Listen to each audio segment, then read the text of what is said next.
तलावाचं दृश्य मानवी मनाला शांतता प्रदान करतं. त्यामुळेच लोकांना सुट्ट्यांमध्ये अशा ठिकाणी जायला आवडतं जिथे डोंगराच्या मधोमध तलाव आहे. पण जर विचार करा की तुम्ही एक सुंदर तलाव पाहायला गेलेत आणि अचानक तुम्हाला माशांऐवजी नरसांगडे पोहताना दिसले, तर काय होईल? तुम्ही घाबरून तेथून पळून जाल हे उघड आहे. हिमालयातील रूपकुंड तलावाची कथा अशीच काही आहे. येथे मानवी हाडे फार पूर्वीपासून विखरलेली आहेत. म्हणूनच याला सांगड्यांचं किंवा कंकालांचं तलाव असंही म्हणतात. चला तर मग जाणून घेऊ की कंकाल तलावाचे नेमकं रहस्य काय.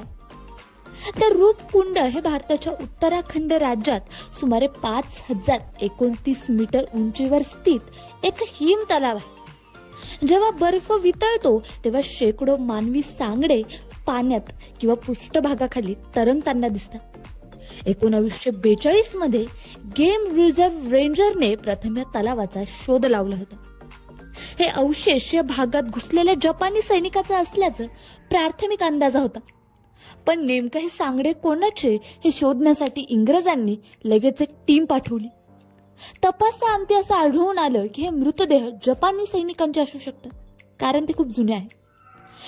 या सांगड्यांमागे अनेक कथाही सांगितल्या जातात. त्यापैकी एक प्रचलित कथा आहे जी शतकानुशतकं जुनी आहे. ती एका राजाची आणि राणीची. या तलावाजवळ नंदादेवीचं मंदिर आहे. असं मानलं जातं की राजा आणि राणीने मंदिरात दर्शनासाठी डोंगरावर चढण्याचा निर्णय घेतला, पण ते येथे एकटे न जाता आपल्या नौकरांना बरोबर घेऊन गेले. हे सर्व पाहून देवीला राग आला व त्यांचा राग विजेसारखा झाला आणि सर्वांवर अशा प्रकारे पडला की ते सर्वजण मरण पावले. या तलावाबद्दल असंही मानलं जातं की हे सांगडे त्या लोकांचे आहेत जे काही महामारीत एकत्र मरण पावले.